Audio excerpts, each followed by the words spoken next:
Hallelujah. Hallelujah. सबको जय मसीह की प्रियो। जय मसीह की। आइए हम देखते हैं परमेश्वर की आत्मा ने इसहाक के साथ कैसे कामों को किया, या फिर हम यूं कहेंगे परमेश्वर का आत्मा इसहाक के साथ। हालेलुया। तो हालेलुया। आइए हम देखते हैं और इसके विषय में हम पूरा जानकारी जब हम चाहेंगे तो ये हमको 26 अध्याय पर मिलता है उत्पत्ति का, जहां पर परमेश्वर ने इसहाक के साथ काम को किया है मेरे प्रियो। आइए हम पढ़ते हैं, एक पद से देखेंगे हम। उस देश में अकाल पड़ा, यह उस पहले अकाल से अलग था जो अब्राहम के दिनों में पड़ा था। हालेलुया। जहां पर इसहाक अभी रह रहा था उस स्थान पर क्या हुआ, अकाल पड़ा। और ये अकाल उस अकाल से अलग था जो उसके पिता अब्राहम के समय पर पड़ा था मेरे प्रियो। आगे इसलिए इसहाक गरार को फलिस्तियों के राजा अबीमेलेक के पास गया। हालेलुया। इसलिए क्या किया, इसलिए इसहाक क्या है, फलस्तियों के राजा जो गरार में है, हालेलुया, वहां चला गया। वो गरार प्रदेश में चला गया। वहां यहोवा ने उसको दर्शन देकर कहा। हालेलुया। यहाँ पहली बार यहोवा ने क्या किया, इसहाक को दर्शन दिया, और दर्शन देकर परमेश्वर ने उनसे बातें किया। क्या कहा देखेंगे हम। मिस्र में मत जा, जो देश मैं तुझे बताऊं उसी में रह। हालेलुया। परमेश्वर ने कहा इसहाक से, इसहाक तू मिस्र को मत जा, जो देश मैं तुझको दिखाऊंगा तू उसी में रह। हालेलुया। याद रखें, परमेश्वर ने जब इसहाक के पिता अब्राहम को जब चुना, उन्होंने अब्राहम से भी कहा था कि अब्राहम तू अपने जन्मभूमि को छोड़कर उस स्थान को चले जा जो मैं तुझको दिखाऊंगा। यहाँ पर भी परमेश्वर जब इसहाक के साथ बातें कर रहे हैं तो परमेश्वर जी क्या बता रहे हैं इसहाक को कि जो स्थान में तुझको दिखाऊंगा, अर्थात जो स्थान में तुझको बताऊंगा तो उसी में रहना। आगे तू इसी देश में रह और मैं तेरे संग रहूंगा और तुझे आशीष दूंगा, और ये सब देश मैं तुझको और तेरे वंश को दूंगा। हालेलुया। हालेलुया। उन्होंने कहा कि तू इसी देश में अर्थात करार में रह, और मैं इस देश को तुझको और तेरे पश्चात तेरे वंश को दूंगा। हालेलुया। हालेलुया। प्रभु की स्तुति हो, प्रभु की महिमा हो। फिर जब हम इसको देखते हैं, हालेलुया, हालेलुया, और हम चौथा पद तक पढ़ रहे हैं इस समय पर। हालेलुया। तो जैसे हम यहाँ पे देखते हैं, परमेश्वर ने क्या कहा कि मैं ये देश तेरे वंश को दूंगा। हालेलुया। ये वही प्रतिज्ञा है जो अब्राहम को मिली हुई थी।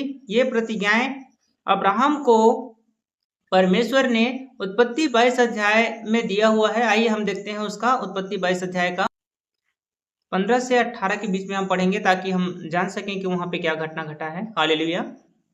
फिर यहोवा के दूत ने दूसरी बार स्वर्ग से अब्राहम को पुकार कर कहा, यहोवा की यह वाणी है कि मैं अपनी ही यह शपथ खाता हूँ। परमेश्वर ने अपनी शपथ खाकर अब्राहम से कहा कि तूने जो यह काम किया है कि अपने पुत्र वरन अपने इकलौते पुत्र को भी नहीं रख छोड़ा, इस कारण मैं निश्चय तुझे आशीष दूंगा और निश्चय तेरे वंश को आकाश के तारागण और समुद्र के तीर की बालू के किनकों के समान अनगिनत करूंगा। क्या बता रहे हैं यहाँ पे परमेश्वर, अब्राहम को कह रहे हैं कि निश्चय मैं तेरे वंश को बढ़ाऊंगा और समुद्र के तीर के बालू के किनकों के समान क्या कर दूंगा, उनको अनगिनत कर दूंगा। और तेरा वंश अपने शत्रुओं के नगरों का अधिकारी होगा। और तेरा वंश अपने शत्रुओं के नगरों का अधिकारी होगा। और पृथ्वी की सारी जातियां अपने को तेरे वंश के कारण धन्य मानेगी। और पृथ्वी की सारी जातियां अपने को तेरे वंश के कारण क्या करेंगी, धन्य मानेंगी। हालेलुया। आइए हम देखते हैं उत्पत्ति 26 अध्याय, हम उसको चौथा पद से हम आगे पढ़ेंगे। अब देखेंगे यहाँ पे क्या घटना घटा है। मैं तेरे वंश को आकाश के तारा गण के समान करूंगा और मैं तेरे वंश को ये सब देश दूंगा और पृथ्वी की सारी जातियां तेरे वंश के कारण अपने को धन्य मानेगी। परमेश्वर क्या कह रहे हैं? मैं तेरे वंश को आकाश के तारागणों के समान क्या करूंगा? बढ़ाऊंगा और पृथ्वी की सारी जातियां अपने को तेरे वंश के कारण क्या करेंगी? धन्य मानेंगी। आगे, क्योंकि अब्राहम ने मेरी मानी और जो मैंने उसे सौंपा था उसको और मेरी आज्ञाओं, विधियों और व्यवस्था का पालन किया। हालेलुया। ये क्या बता रहा है? जब देखिए हमने इससे पहले पढ़ा वहां पे हम उत्पत्ति 22 को, तो वहां पर क्या हुआ था? इसहाक को जब परमेश्वर ने बलिदान करने के लिए कहा तो परमेश्वर ने जैसा कहा वैसे ही अब्राहम ने किया था। इसलिए परमेश्वर यहाँ पे क्या बतला रहे हैं? इसलिए क्योंकि अब्राहम ने मेरी सारी आज्ञाओं को और सारी व्यवस्थाओं को माना है। आगे, इसलिए इसहाक गरार में रह गया।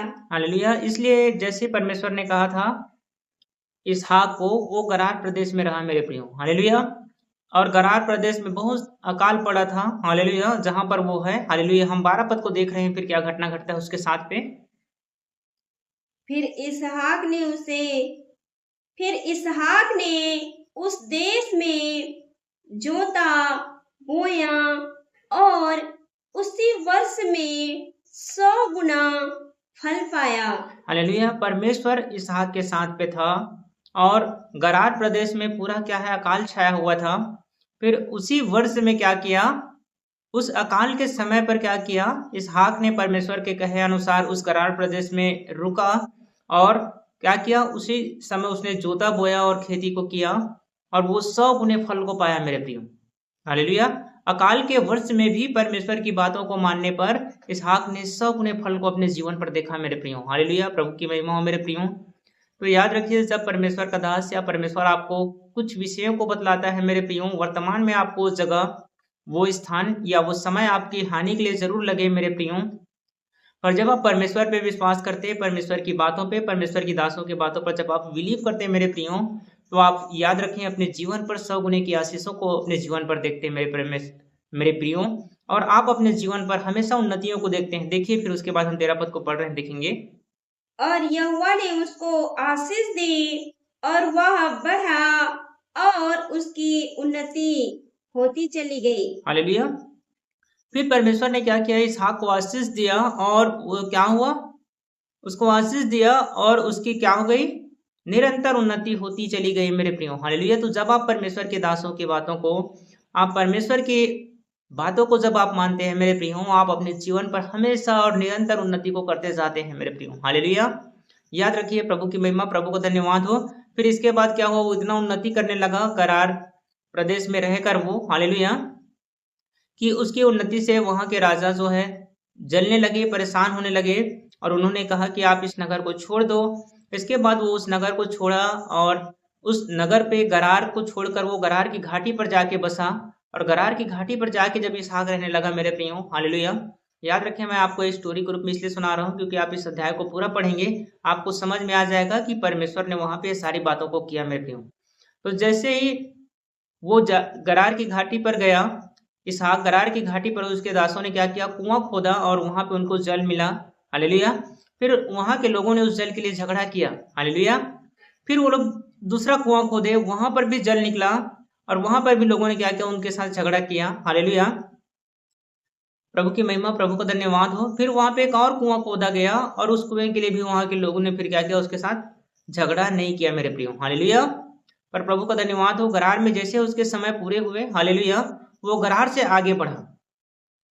वहां से वह बेर्शेबा को गया और उसी दिन यहोवा ने रात को उसे दर्शन देकर कहा। हालेलुया। जैसे वो गरार की घाटी से आगे बढ़ा और वहां से आगे बढ़कर वो कहा? बेर्शेबा को गया और वहीं पर रात को यहोवा ने उसको दर्शन दिया। आगे, मैं तेरे पिता अब्राहम का परमेश्वर हूँ। मत डर, क्योंकि मैं तेरे साथ हूँ। हालेलुया। परमेश्वर ने कहा कि मैं तेरे पिता अब्राहम का परमेश्वर हूँ, मत डर क्योंकि मैं तेरे साथ में हूँ। और अपने दास अब्राहम के कारण तुझे आशीष दूंगा। हालेलुया। और मैं अपने दास अब्राहम के कारण तुझको आशीष दूंगा। हालेलुया। किसके कारण? अब्राहम, हाँ, इसहाक को आशीष किसकी वजह से मिल रहा है? अब्राहम। अब्राहम की वजह से, उसके दास अब्राहम की वजह से। क्यों? जैसे हमने इसके 5वां पद को पढ़ा तो हमने क्या पढ़ा था कि उसने परमेश्वर की सारी आज्ञाओं को और उसके सारी विधियों को माना था मेरे प्रियो। हालेलुया। उसकी आज्ञा और उसकी विधियों को पालन करने की वजह से उसका बेटा आशीषित है। हालेलुया। इसहाक आशीषित है और जिसको परमेश्वर क्या कह रहा है कि मैं तेरे पिता अब्राहम के कारण तुझको आशीष दूंगा और तेरा वंश बढ़ाऊंगा। और तेरे वंश को भी बढ़ाऊंगा। तब उसने वहां एक वेदी बनाई और यहोवा से प्रार्थना की और अपना तंबू वहीं खड़ा किया। हालेलुया। तब क्या किया? वो वहां पे क्या किया? वहीं पर क्या किया? एक वेदी बनाया और वहीं पर उसने क्या किया? अपना तंबू को खड़ा किया और परमेश्वर से प्रार्थना किया। हालेलुया। और वहां पे वो रहा। हालेलुया। आगे। और वहां इसहाक के दासों ने एक कुआं खोदा। फिर वहां पर क्या हुआ? उसके दासों ने फिर वहां पे कुआं खोदा मेरे प्रिय। हालेलुया। हालेलुया। और प्रभु का धन्यवाद हो। और हम इसका 33 पद को पढ़ेंगे, देखेंगे। तब उसने उसका नाम सिबा रखा, इसी कारण उस नगर का नाम आज तक बेर्शेबा पड़ा है। हालेलुया। और उस कुएं को जो उसने उनके दासों ने खोदा, हालेलुया, उसने उस कुआं का नाम क्या रखा? सीबा रखा। हालेलुया। इसलिए आज तक उस नगर का नाम जहां पर इसहाक ने डेरा किया था क्या है? बेर्शेबा पड़ा है मेरे प्रियो। सीबा का मतलब होता है मेरे प्रियो शपथ होता है, और बेर्शेबा का मतलब वहां पे क्या लिखा है? शपथ का कुआं। हालेलुया। हालेलुया। प्रभु आशीष दे मेरे प्रियो। तो ये काम है जो परमेश्वर ने मुख्य रूप से अब्राहम के साथ किया था, और इसके बाद उन्होंने इसी काम को फिर क्या है, इसहाक को जैसा प्रतिज्ञा के साथ उन्होंने परमेश्वर ने आगे बढ़ाया। और अब्राहम की जो प्रतिज्ञा उसने बांधी थी कि मैं ये सारा देश तेरे वंश को दूंगा। हालेलुया। और सारी जातियां क्या करेंगी? तेरे वंश के कारण तुझको धन्य मानेंगी। हालेलुया। हालेलुया। वही आशीष ने इसहाक के जीवन पर काम किया और परमेश्वर ने उसी वचन को क्या किया? इसहाक के साथ किया। और इसके बाद परमेश्वर की महिमा हो, प्रभु का धन्यवाद हो। इसके बाद परमेश्वर ने फिर इसहाक से कभी बातें नहीं किया मेरे प्रियो। हालेलुया। इसके बाद हम देखते हैं कि इसहाक के द्वारा फिर उसकी पत्नी के द्वारा फिर जो वंश उत्पन्न हुए। हालेलुया। परमेश्वर ने उस वंश में से एक को चुना अपनी महिमा के लिए। हालेलुया। हम आने वाले वीडियो पर देखेंगे कि वो कौन था जिनके साथ इसहाक के बाद परमेश्वर ने काम इस पृथ्वी पर किया मेरे प्रियो। हालेलुया। आप सबको जय मसीह की। प्रभु आप सबको आशीष दे।